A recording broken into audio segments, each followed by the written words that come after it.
It's 7 a.m. in Yakutsk, the coldest city on Earth.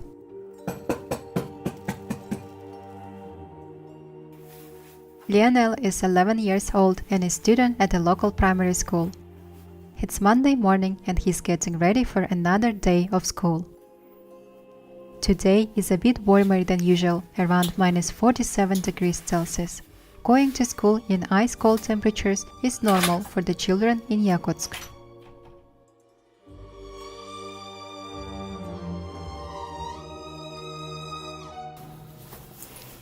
Lionel knows the importance of wearing proper clothes to reach school safely.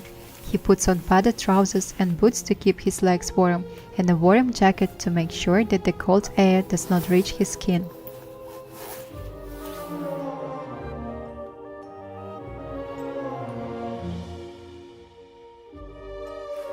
Lionel lives quite far from his school. It takes about 40 minutes to get there. He uses the public transport system since there are no school buses in the city.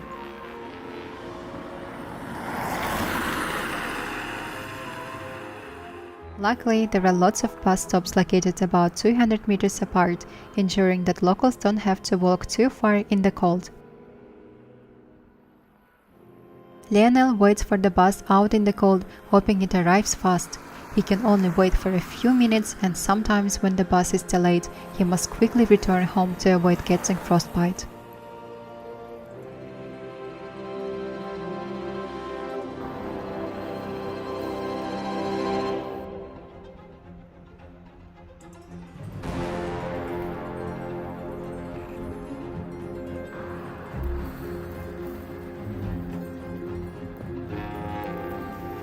Luckily, the bus arrives on time today and he gets on the bus on his way to school.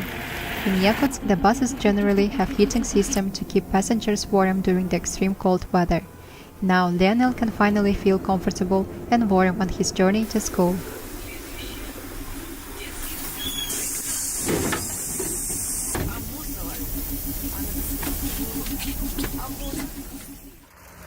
Lionel has classes from 8 a.m. to 1 p.m. 6 days a week from Monday to Sunday.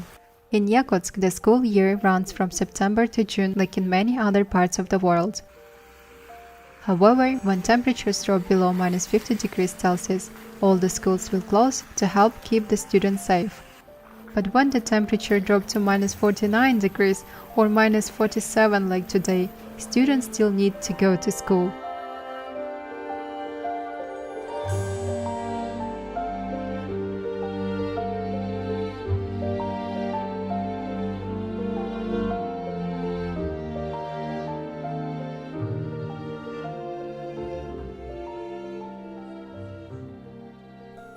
Lionel arrives on time. His first class of the day is a literature class, which is his favorite. At school, they learn 3 languages: Yakut, Russian and English. The Yakut language, also known as Sakha, is a Turkic language and is a native language of Yakut people. Next year, Lionel will move on to middle school. In Yakutia, primary school lasts for 4 years and students study a total of 11 years before going to university. Gaining admissions to university can be very competitive, so students in Yakutia begin preparing for the crucial Unified State exam as early as middle school. Now we are talking about applying to university, and I would like to share some very special, and that's its global admissions. I am very excited to introduce global admissions because they help me to apply to study abroad in China. Studying abroad totally changed my life and was a big reason why I started this YouTube channel. Global Admissions is an online platform for applying to universities all around the world. It's actually very hard to find clear information about courses abroad and how to apply. Global Admissions has huge choice, fast support, and it's also funded by universities, so applying to many universities can actually be free using the platform. If you're also considering studying abroad, whether it's bachelor, master, PhD, online or short-term programs, you can check out globaladmissions.com, and viewers of this video can book a free call with the Global Admissions team using the link in the description. Thank you, Global Admissions, for all your invaluable support of changing my life and so many other people.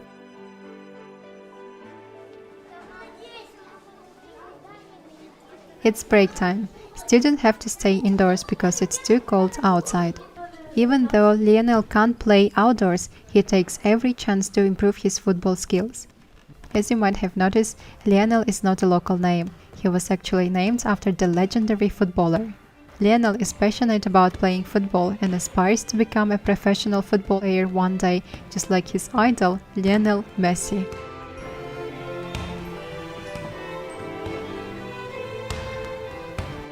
Teachers are also trying to keep children active by holding indoor activities like dance classes. This way, students can have fun and stay healthy even when the weather outside is harsh.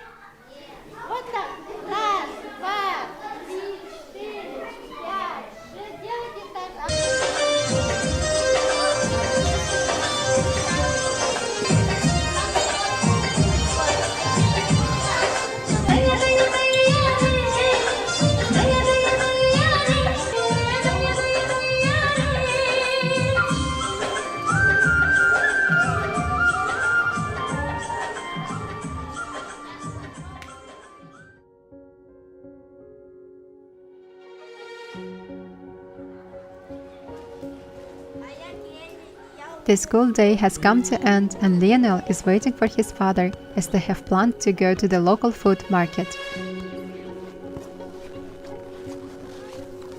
Lionel is the middle child of 3 siblings and his father Prokopy is a football coach at a nearby club. They share a deep passion for the sport, often training and watching matches together. Lionel's enthusiasm for football has only grown stronger, thanks to his father's unwavering support and guidance.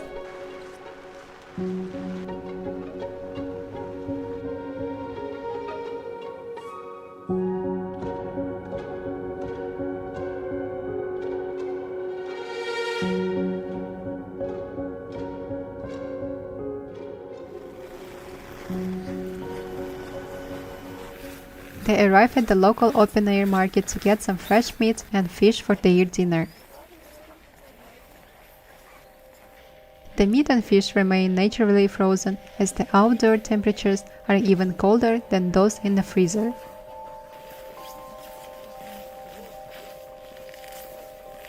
This market is very popular and it does not matter how cold it gets, it's always open.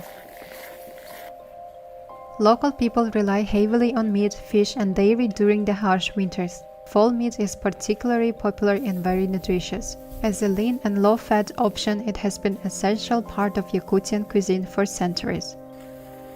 It can be very hard to get and grow fresh vegetables here because the ground is too cold for it to grow. The price of fresh fruits and vegetables is very expensive, making them more of a luxury item.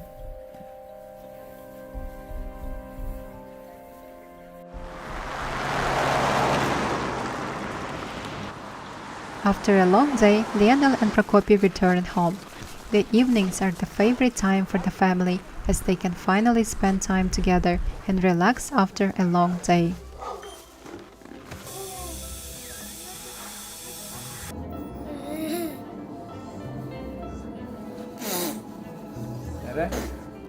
Despite the cold, the family takes every chance to go outdoors, not wanting to be confined indoors for 9 months of the year.